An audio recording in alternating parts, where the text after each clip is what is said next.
सवाल है कि कांग्रेस के पास कोई वैकल्पिक विचार है भी क्या? ऐसे चिंतन शिविरों में कोई वैकल्पिक विचार पे बातचीत होती भी है? परिवेश में विकल्प का अर्थ होता है राजनीतिक विकल्प, आर्थिक विकल्प और सामाजिक विकल्प।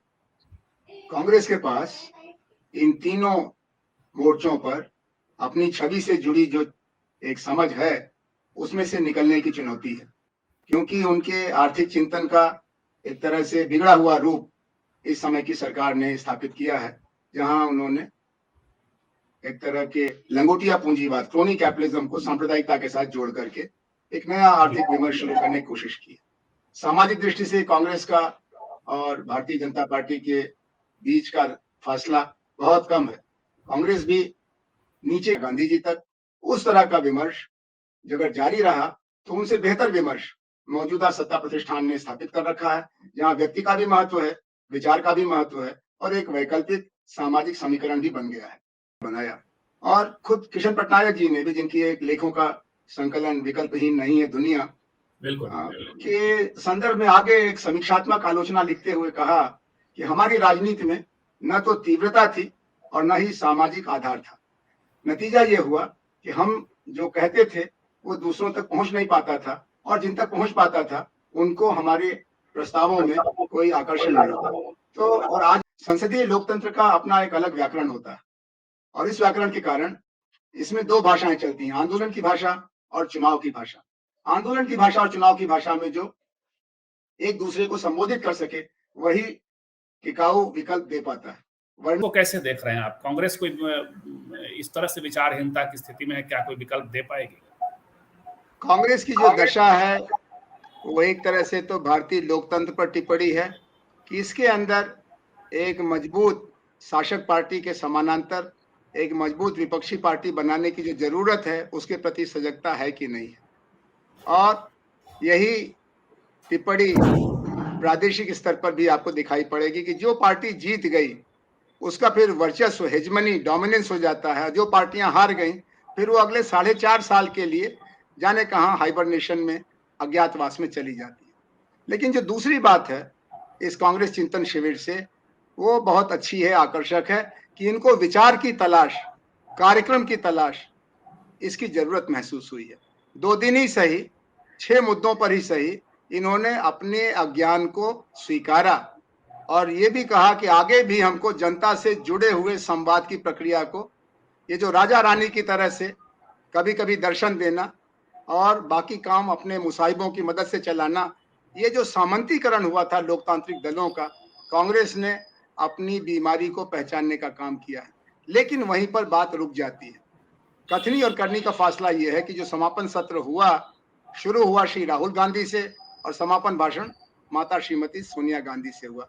आपके पास इतने बड़े देश में समापन और उद्घाटन के लिए कोई और नहीं मिला, और जवाहरलाल नेहरू के बारे में भी आप हकला रहे हैं, एक साथ आप नेहरू और मनमोहन सिंह की तारीफ कर रहे हैं। ये तो राजनीति का क जानने वाला भी, अर्थशास्त्र का क जानने वाला भी कहेगा कि नेहरू अगर उत्तर जा रहे थे तो मनमोहन सिंह के जमाने में हम दक्षिण की तरफ गए। नेहरू अगर जनहितकारी अर्थनीति के लिए जाने जाते थे तो श्री मनमोहन सिंह के समय में, अर्थशास्त्री होने के बावजूद, मनमोहन सिंह ने निजीकरण का राजमार्ग बनाया।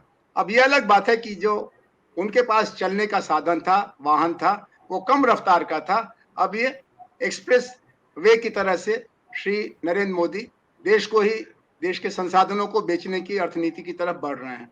लेकिन नेहरू और मनमोहन सिंह दोनों का गाना एक साथ गाना जुगलबंदी नहीं हो पाएगी।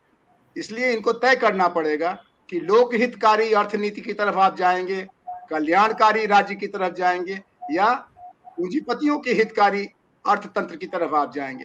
अगर आप अडानी अंबानी से देश को छुटकारा दिलाना चाहते हैं तो आपको नेहरू के तर्ज पर गांव के अंदर जमींदारों से और देश के अंदर करोड़पतियों से, अरबपतियों से टक्कर लेना पड़ेगा। उनको जन आंदोलनों, खासतौर पर मजदूर संगठनों, किसान संगठनों के साथ जोड़ना पड़ेगा, और विपक्ष की राजनीति को भी एक मान्यता देनी पड़ेगी कि ये भी लोकतंत्र के सिपाही हैं, ये देश के दुश्मन नहीं है। कांग्रेस के राज में विपक्षी दलों का जो स्तर था और विपक्षी दलों की जो गुंजाइश और हैसियत थी, उसके बारे में आप देख लीजिए क्या था। तो आज जो शिविर हुआ है इसका स्वागत इसलिए करना चाहिए कि कांग्रेस जैसी पार्टी को भी लगा कि नानी की कहानी से देश लुभाया जाना नहीं है। आने वाले समय में आज के सवालों का आप क्या समाधान देते हैं, इसको लोग जांचना चाहेंगे। लेकिन सर कंसिस्टेंसी का इतना अभाव है कि आपने एससी एसटी ओबीसी को तो 50% रिजर्वेशन की बात कर ली, माइनॉरिटी की, लेकिन अभी उत्तर प्रदेश में आपने लड़की हो तो लड़ सकते हैं, लड़ सकती हो 40% वहां कर रहे थे, उसकी आप यहाँ बात नहीं कर पाते। आपकी तुलना में भारतीय जनता पार्टी ज्यादा सही दिखती है कि वो सामने से दिखती है। एजेंडा अलग बात है, वो महिलाओं के लिए क्या सोचती है, लेकिन अपने निचली इकाइयों में एक झटके में और आरक्षण लागू करने की तैयारी कर ली थी। तो आप जी, ये पहले कहा जाता था कि कांग्रेस पार्टी देश के और दुनिया के सभी खूबसूरत सिद्धांतों की कब्रगाह है, स्मशान घाट है। तमाम बड़े सपनों को कांग्रेस के अंदर प्रतिध्वनि मिलती है, लेकिन उसको लेकर आगे बढ़ने का मादा बहुत कम लोगों का है। स्त्री विमर्श भारतीय लोकतंत्र के नवनिर्माण की एक बुनियादी चुनौती है। स्त्री की हिस्सेदारी के बिना हर बदलाव अधूरा है, ये दीवालों पर लिखा हुआ है पिछले 3 दशकों से। और कांग्रेस ने लड़की हूं और लड़ सकती हूं की बात कह के हिम्मत दिखाई थी, लेकिन इस बार जब विमर्श हुआ तो ऐसा लगा कि 6 सवालों में भी स्त्री के सवालों की गिनती नहीं हो पा रही है।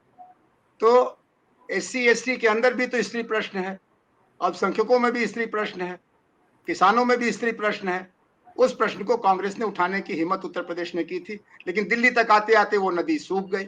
तो इनके अंदर चूंकि एक समग्र नवनिर्माण का दर्शन नहीं है, उसकी बेचैनी नहीं है जो जवाहरलाल नेहरू को थी, जो महात्मा गांधी को थी, नेताजी सुभाष को थी। तो जैसा राग बाहर बाजार में बज रहा है, उस राग को साधने की ये कोशिश कर रहे हैं, और इसलिए इन्होंने किसान आंदोलन की बात की। इनका किसान आंदोलन में कितना योगदान था? आज भी इनके नेतृत्व में किसानों के बीच में काम करने वालों की कितनी जगह है? तो मैं इनको खारिज नहीं करता हूं, लेकिन इनको ये कहना चाहता हूं कि भारतीय राजनीति में विकल्प निर्माण की ठेकेदारी आपकी वैसे ही नहीं है जैसे राष्ट्र निर्माण की ठेकेदारी भारतीय जनता पार्टी और श्री नरेंद्र मोदी की नहीं है। अगर आप काम करेंगे तो जनता मालिक है, आपको जिम्मेदारी का मौका मिल सकता है, लेकिन अगर आप गैर जिम्मेदारी से सामने आएंगे तो फिर जनता विकल्प निर्माण के लिए आपको खारिज कर देगी। जी, विनय